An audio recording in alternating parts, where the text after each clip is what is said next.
to my channel. I am the Masked Trans and you are watching me, baby. Now before we get today's video started, I just want to give a quick what's up to my peeps and a diabolical middle finger to the creeps. You know who you are. Alright people, welcome back.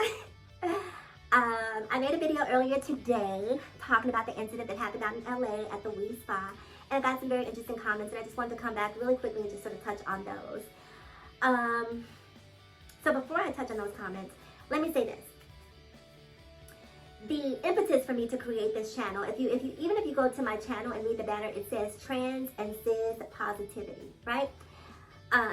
Because before I was on YouTube, I was watching YouTube videos and reading comments and watching the vitriol that existed between trans women and cis women, in particular trans and cis women of color, right? And I feel a connection to both.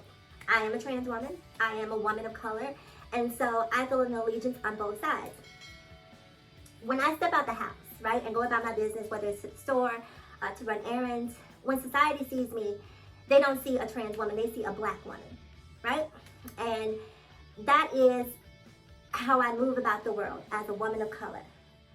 And in doing so, it gives me a greater understanding of the experience that women of color go through.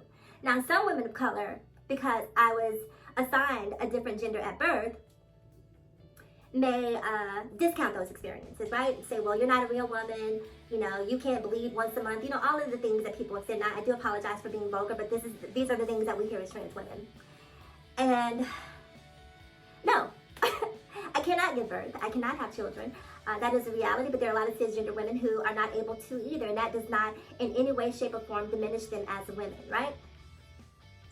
And so I think that black women in particular are holding on to their power so hard and aggressively. Like black women feel under attack by, you know, what they look like, what their hair looks like, what they wear in public, how they speak, how black men in particular tell them that they're not attractive and seem to want to date outside of their race en masse. And then you compound that now with trans women saying we're black women too. And so I feel like there are a lot of black women of color who feel like, damn, can I have something that belongs to me? You know, and the goal, cis, when I say cis, I mean CIS and SIS, to my cis gender women. The goal isn't to take, to rob you anything that you've created, anything that belongs to you. You know, I am a black woman who was born of a black woman, right? I'm a black trans woman who was born of a black woman. And so much of who I am is directly connected or directly correlated to the woman who raised me, right? Without the power and strength of that black woman, this black trans woman wouldn't exist. So never is my goal to lessen the power, the impact, the struggle that black women go through. My goal is to get out there and fight with y'all. Right? Like to be allies, because in a lot of ways, even though you may not see it, our struggles are very much the same. So let's go back to the Wee Spa. So I just had to get that off my chest, because I want trans women and cisgender women to know that this space right here, the Masked Trans, this space is intended to have intelligent conversations that are centered around, you know, issues that affect black women and black trans women, right? And if you're gonna come over here and be a part of this community, you can disagree. I welcome it, you know, because sometimes there may be a perspective that you may provide to me that I had not thought of. And I welcome that. I want to hear that, because that's the only way that I can grow. But what is not tolerated is disrespect. Don't come over here with all that, you're a man, this, that, and the third. No one has time for that, okay? Create your own channel if you want to spread that, but you will not be able to do that here. So, I created this video. I'm going to go back to the Wee Spa now. I created this video, and I got some commentary. And it's so interesting to see how people land on either one side or the other as it relates to this issue. But no one sees that there's a middle. And I'm trying to figure out the best way to say this. Because I've been thinking about it ever since I made the video earlier. And I said to myself, if I am, let's say I have COVID. Okay, that's something we can all relate to. If I have COVID, and I'm not comparing being trans to being, you know, to having a communicable disease or virus. If I have COVID, and I know I have COVID, or I have the potential to have been exposed to COVID, and there's this party coming up, right? And it's the party I've been waiting to go to, and I decide, oh, I don't give a damn that I was exposed or potentially exposed and haven't been tested. I'm going to that party, and whatever happens, happens. That, in my opinion, is a very selfish act. Can we agree on that much? It's a very selfish act. And now, I say that to say, if I am a trans woman, which I am, if I am a pre-op trans woman, right? Meaning that I have not had bottom surgery. Or non-op. Non-op means that you don't want a bottom surgery, because that exists as well. If I'm a pre-op or non-op trans woman and I decide that I'm going to go into a spa, and it's going to be a nude spa where it's separated based on gender, male and female. And I know that I identify as female. When I go into that situation, I have a couple of choices, right? Choice A is not to go. Choice B is to go but walk in with some level of body awareness, you know, meaning like I know it's there, but let me put it away. And choice C is, look, it is what it is. And if you walk into a situation and you give it is what it is, then you have to know that it might be something else for someone else. For that person, it might be it is what it ain't. And so you have to be conscious of that when you walk into those situations.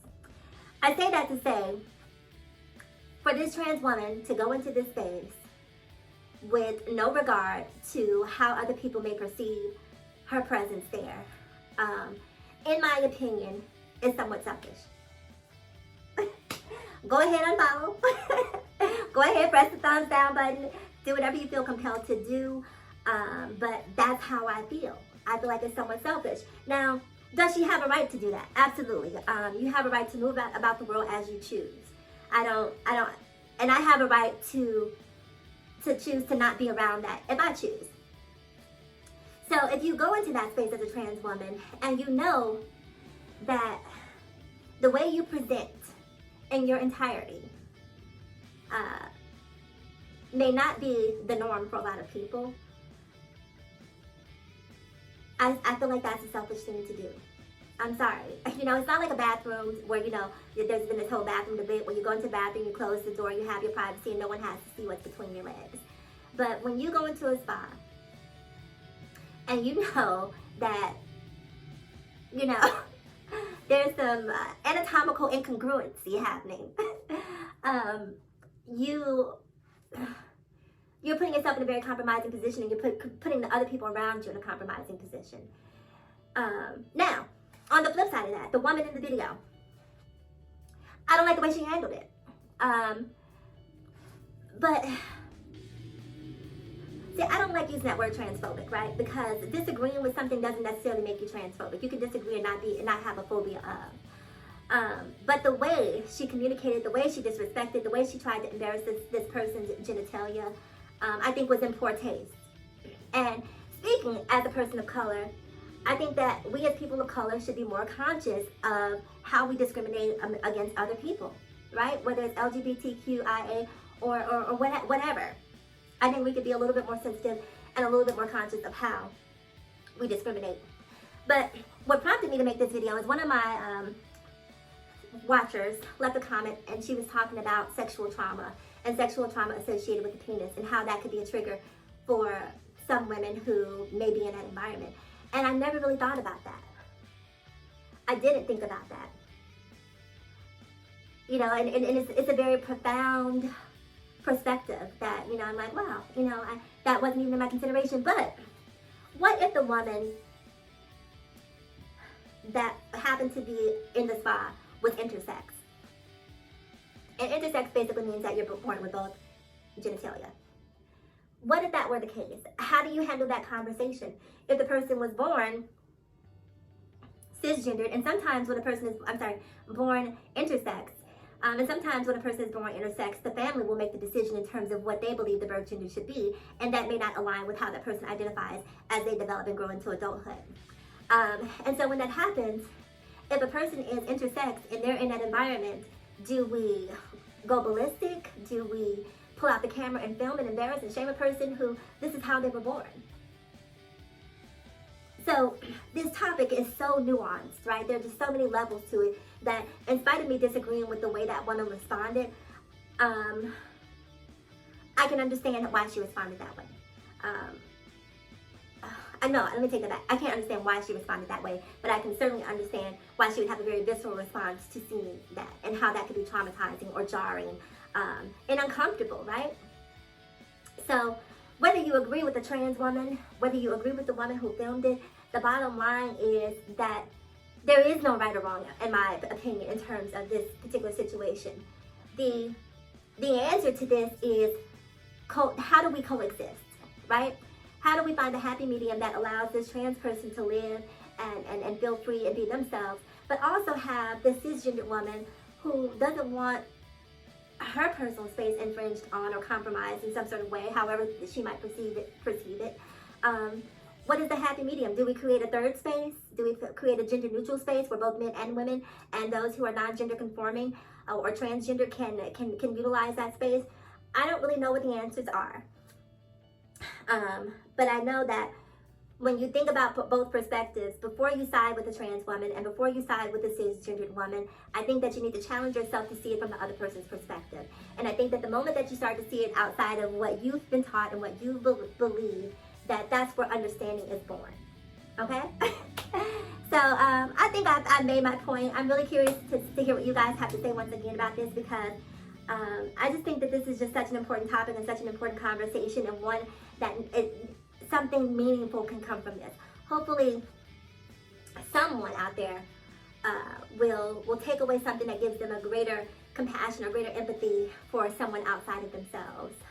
So having said that, I will get out of here because y'all don't have to talk all day long. I'm actually supposed to be at work and I'm here running my mouth with you guys. Remember to like, comment, subscribe, and share.